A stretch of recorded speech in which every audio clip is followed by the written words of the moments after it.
Some say that if you whisper "Sir approves" 3 times in a mirror, at exactly 3:23 in the morning, Rex Reginae himself will appear and grant you your deepest desire. Now, I'm not saying it works, but I did always want to write comedic intros for a BDSM-themed YouTube show, so make of that what you will. I'm the UK Darling, and this is Sir Approves.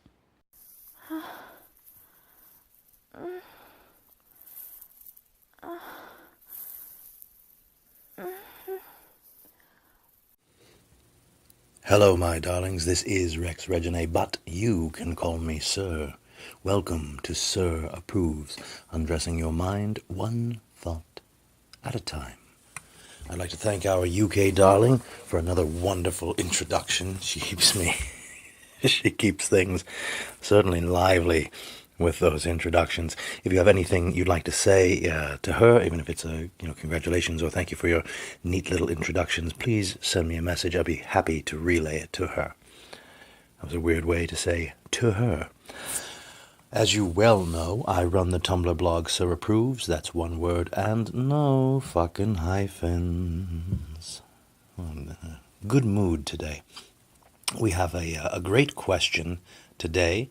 What are we at? We're at 51 seconds. The average attention span of the modern human is 8 seconds, so you're doing fantastically. Now, the last video that we did was about understanding anxiety. And I would encourage you that if you have any issues with anxiety, that it could help you quite a bit. I've gotten quite a few wonderful messages about that video, and I'm glad that it is, in fact, helping people. Now, for those of you who have clicked on this simply because there is a picture of a sexy girl in the thumbnail, you're going to be very disappointed. She's not going to make an appearance here, and even if she were, I wouldn't show you. That's just a representation of what we're going to talk about here. This is a thinking place, a quiet place. This is a place for us to relax, to discuss, to learn, and to improve ourselves. So if you're not that type of person, there's probably like a dancing cat on the side over to the left or the right that you could click on. As for the rest of us, I would encourage you to go grab your drink and settle in, baby girl, because we've got a lot to talk about. Did you get your drink? Excellent. Well, settle in. Here is tonight's question. This one was also sent to me by Anonymous, which is it's a very, very, very common name. Just wondering how one would go about searching for a proper dom. How do you even meet doms? How do you get to know how he's like? What questions to ask? You've already done a video on red flags to look out for, but are there any things you'd say specifically to look for in a possible dom? Please help, Daddy. Heart emoji. Thank you very much. That's very sweet, very adorable.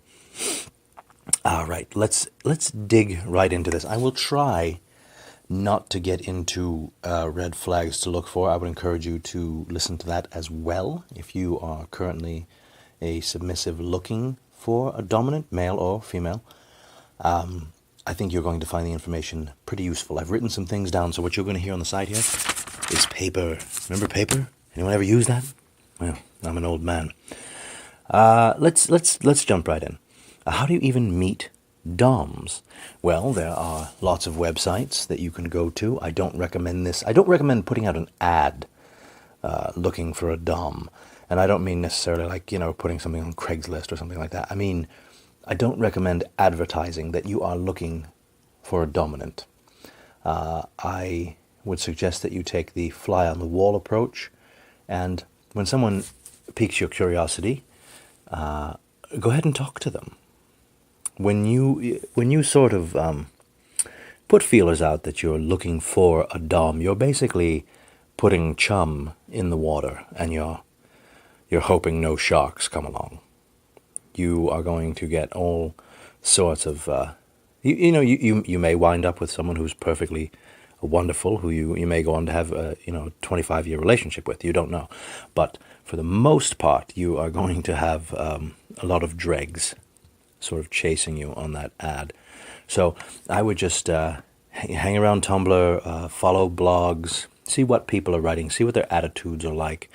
How do you meet a dom in person? There are all kinds of kink groups. There's FetLife, which of course, again, I don't recommend advertising that you are looking for a dominant. We don't want to chum the water, as I've said.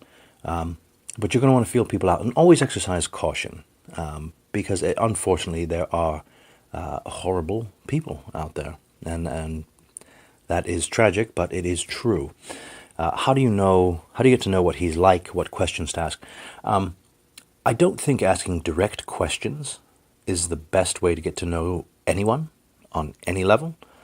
If you were to go, let's say you were to go on a first date, you wouldn't have a checklist, okay, and what's your political affiliation, okay, and your height, and your shoe size, and your income, and your parents are divorced or together, and you're the oldest of how many children, and I'll just need a blood sample here, and a stool sample in this little cup. You wouldn't go on a date and do that. You wouldn't just ask these direct questions. You want to learn somebody, and this is for you gentlemen too, if you're going to learn a submissive, you want to learn in conversation. If questions come up, feel free to ask them. Feel free to just ask a question, but I'm not going to give you a list of 25 questions to ask your dom and then put him on the hot seat. Any one of us, when we feel in the line of fire, it's going to be very easy for us to mess up and not convey what we are really about or who we really are, because we're going to think that we're under attack. That's the psychology of it. Again, it's unfortunate, but it is true. You've already done a video on red flags to look for a dom, but are there any things to look for specifically in a possible dom? Please help. Okay, I've written down a couple of things. This is where you're going to hear the paper rattling over here. Rattling. It's not rattling. What is it? What does it do? Crinkles. Paper crinkles. Yes, crinkle the paper. The first thing I have here is pick up on his vibes, which sounds, of course, very, very groovy, right? Pick up on his vibes.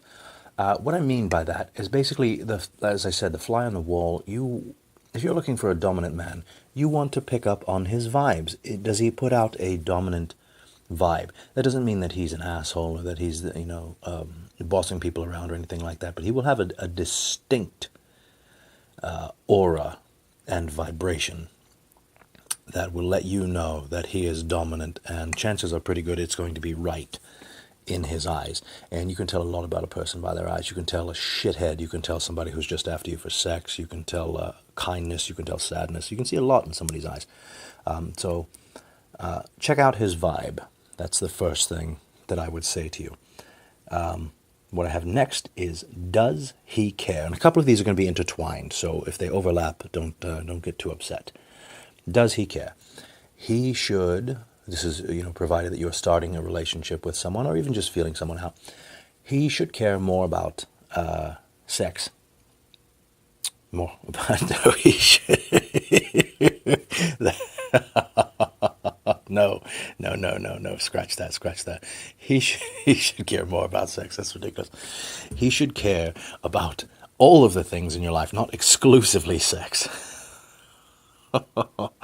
These are bad advices. Oh, mercy. Okay, he should care about more than just sex. He shouldn't be after you right away, right out of the gate for sex. He should be asking how your day was, what was your childhood like, just general things in conversation. He shouldn't be pointed at sex. Now, he may make a couple jokes to feel you out. Lord knows that I throw plenty of jokes out there during my conversations. I love to make people laugh, and we'll get to that as well. But he should be interested in you as a person. It's not strictly sexual. And sex is actually quite a small fraction of the dominant submissive dynamic. So you want to make sure that he cares. The next one I have written down here is, does he make you laugh? Now, laughter is, the old saying that laughter is like a good medicine. It's actually not an old saying. It's in the Bible. It's a proverb, I believe. I probably could have Googled that before I decided to run my mouth about it, pointed it out for sure, but I believe it is a proverb. You know what? I have my... Watch this.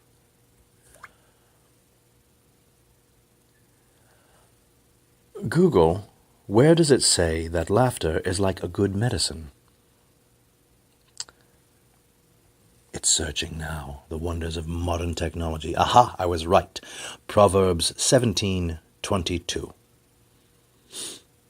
There you go. Now you can look it up. Proverbs 17:22. It's a good thing I have my tablet open here. I went straight from my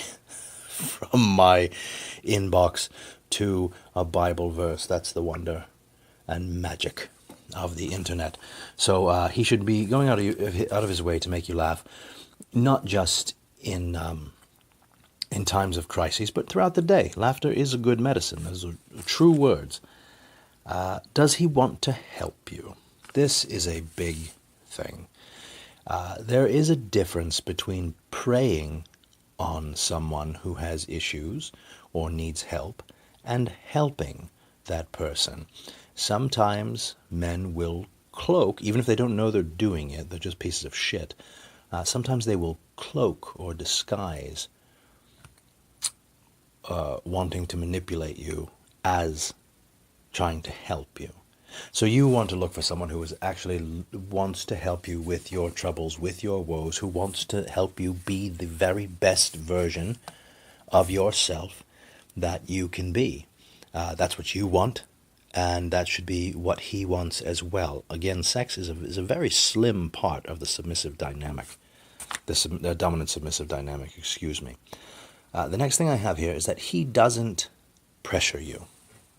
He doesn't pressure you for naughties.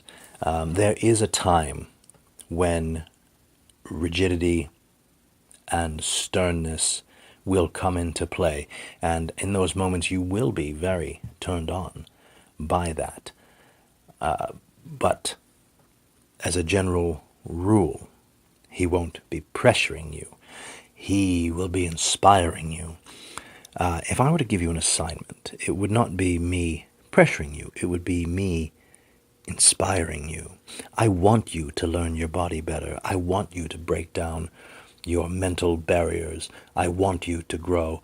And it's not pressure for the sake of it, as in, why didn't I get, show me your tits. This is ridiculous. If you ever get that, just show me your tits. This is so lame. He should have some class when he does this sort of thing, and he should be inspiring. You should want to show off your sexy body because he wants it so badly, because it turns him on, because the desire in his eyes and how his tone changes when he sees you walk across the room, that's what your body does to him. Not just because he wants to see tits. You can Google tits. It's not that big of a deal. Watch this. I'll do it right now. Show me tits. Let's see what Google has for us. Look, there's all the tits, just like that. You can Google tits. I don't need to boss somebody around to see tits. It's a connection between two people, and it's very specific. So you want someone who doesn't pressure you, and especially not right away, to be sending naughties. If you're very what's the word? If you're very liberal with your body. And you're the type of submissive that likes to send her tits to everybody who shows the slightest interest, rather than go right ahead. But as a general rule, you shouldn't be feeling pressured into any sexual situations at all. And this is a big one, this last one. And some people are going to get offended because people always get offended. Does he take care of himself? Our physical bodies are a representation of what's going on inside of us. Now, I will preface this. If you are a first-time listener of the show, please don't get offended. Please realize context and the point I'm trying to make before you go, well, I'm overweight, so he's saying that I'm disgusting. Because I'm not saying that at all. No. There are plenty of men who are overweight who are very good dominants. There are plenty of men who are in wonderful relationships. They are husbands, they are fathers, and they are overweight, and they are great at what they do. But when I say does he take care of himself, I mean mind, body, and spirit. Now, he doesn't have to have a six-pack. He doesn't have to be completely jacked. He doesn't have to bench 300 pounds or anything like that. But does he take care of himself? You know, if you're looking at someone who is eating a bowl of cereal at midnight and his belly is so big that the bowl reaches his lips and he takes a spoonful of cereal and a bit of Captain Crunch is stuck to his chin for the next 15 minutes, this is not someone who takes care of himself. You know, I'm not saying you just eat salad and you know, you're a marathon runner. But, gentlemen, if you're listening, I want you to know that when a woman sees you, the biggest, the best advertisement that you are a dominant, put-together male is a good physique. And I'm not saying shredded. But the implication is that if you're overweight, you are not taking care of yourself. Now, if you cannot take care of your own body, how are you supposed to take care of someone else's? Now, there may be some little girls that are listening right now that are saying, well, my daddy's really fat and he's a big teddy bear and he's really good to me. And that's fine. I'm not knocking individual relationships here. I'm talking in broad terms. The question was put to me in broad terms, so I'm answering in broad terms. Does this man that you're interested in, does he take care of himself? I mean, is he well groomed? Does he smell good? And I'm not talking about douchebag and he's covered in Axe. I'm talking about, does he smell nice? Does he wear deodorant? Are his fingernails clean? Yeah, with the exception of a hard day's work and all that sort of thing. That's not what I'm saying. Does he read books? Does he study things? Does he think outside of his workday? Does he grow himself spiritually, mentally, physically? Does he have a relationship with God? Does he have a relationship with the universe? Does he have a relationship with deep thought? Does he spend time engaging in philosophy? Is he always expanding his mind, his body, and his soul? That's the clear marker of a dominant man. And the problem is that not very many men are like that. And I'm not saying that I'm perfect at all, but I am always striving to improve my mind, body, and soul. And that is the clear mark of a dominant man. And the reason that that's so important is because that is an advertisement that he can take care of you, because he can, will, and does take care of himself. So you are most certainly looking for someone who is in charge of their destiny, a take-charge fellow, someone who has his shit together. Now, we all lose our shit from time to time. It's happened to me. It's happened to you. It happens to people. But someone, does he have wisdom that you look to? Does he have a heart that you can find solace in? Do his arms comfort you? And then when it's time, do his hands threaten you? And I do mean that in the sense of BDSM in the bedroom. I don't mean that in any sort of physical abuse. Those are things that you should be looking for. You should, I guess, a red flag that he is a good dominant man. It's just, does he have his shit together? Now, that's all I have on things to look for a dominant man. That's really the key. Make sure he has his shit together. That is a great place to start, and I wish you well in your search. And if you, whoever you are, anonymous, would like to message me personally, all of my contact information is at the end of the video, and that goes for anyone else. If you'd like to talk to me at all, my door is always open for those brave enough to enter. That's all I have on that. I will be blogging more this week. I promise. Spring is in the air and work is getting heavy. So, I don't have as much time on my little cellular device, but I will make the time because you are important to me.